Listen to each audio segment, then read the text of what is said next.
Apa sih yang dimaksud dengan kemiskinan? Kemiskinan secara umum adalah kondisi ketika seseorang atau rumah tangga tidak mampu memenuhi kebutuhan dasar pangan, sandang, papan pendidikan, kesehatan, dan akses sosial lainnya. Dalam konteks Indonesia, BPS mengukur kemiskinan berdasarkan garis kemiskinan yang terdiri dari kebutuhan makanan dan non-makanan. Kurva data kemiskinan pada tahun 2021 sampai tahun 2025.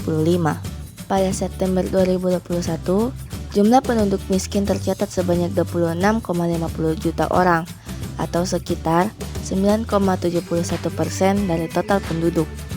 Kemudian, pada September 2022, angkanya turun menjadi 26,36 juta orang atau 9,57%.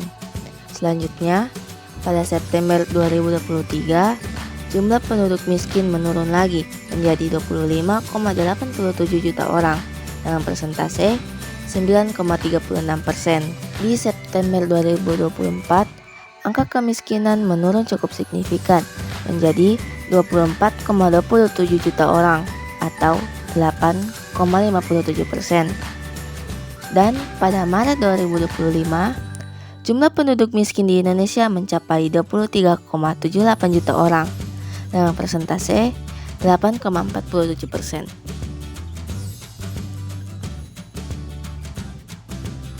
Faktor ekonomi.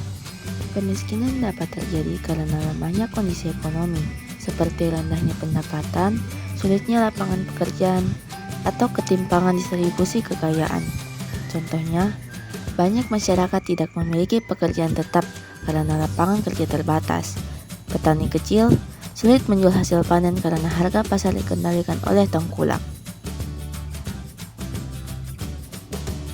Faktor kebudayaan. Kebiasaan, pola pikir, dan nilai-nilai budaya tertentu bisa membuat seseorang sulit keluar dari kemiskinan. Misalnya karena tidak menghargai pendidikan atau malas berusaha. Contohnya, masyarakat di suatu daerah lebih memilih bekerja seadanya daripada menempuh pendidikan tinggi. Adanya budaya konsumtif, yaitu lebih suka menghabiskan uang untuk hal tidak penting daripada menabung. Faktor biopsikologis. Kemiskinan juga bisa disebabkan oleh kondisi fisik dan psikologis individu yang menghambat produktivitas, seperti cacat fisik, gangguan mental, atau kurangnya motivasi bekerja. Contohnya, seseorang dengan disabilitas tidak mendapat akses kerja yang layak. Orang yang kehilangan semangat hidup atau depresi jadi sulit mencari penghasilan. Faktor biologis. Kondisi biologis seperti gizi buruk, kesehatan rendah, atau angka kelahiran tinggi dapat memperburuk kondisi ekonomi keluarga. Contohnya, anak-anak kekurangan gizi, sulit berprestasi di sekolah, sehingga sulit mendapatkan pekerjaan baik saat dewasa. Keluarga dengan banyaknya anak kesulitan memenuhi kebutuhan hidup sehari-hari.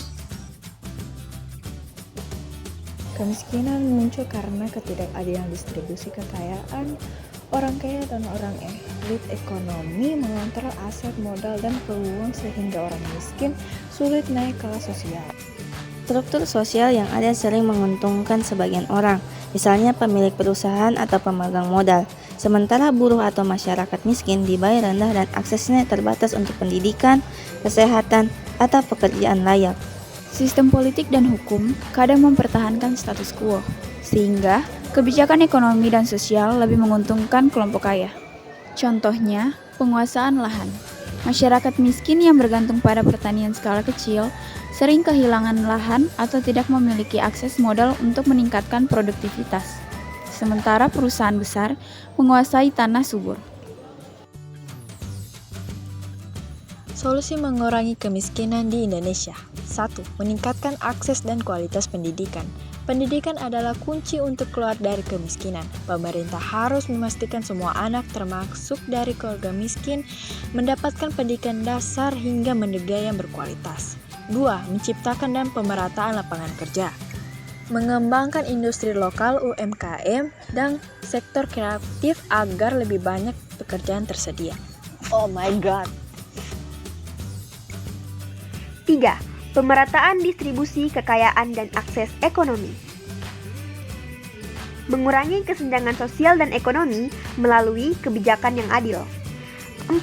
Peningkatan kesehatan dan gizi masyarakat. Kesehatan yang baik meningkatkan produktivitas dan kemampuan belajar. Pemerintah bisa memberikan layanan kesehatan gratis atau subsidi obat dan makanan bergizi. 5. Pemberdayaan masyarakat. Masyarakat miskin perlu diberdayakan agar bisa mandiri secara ekonomi. 6. Reformasi kebijakan dan perlindungan hukum. Kebijakan yang mendukung keadilan ekonomi penting agar masyarakat miskin tidak termarginalkan.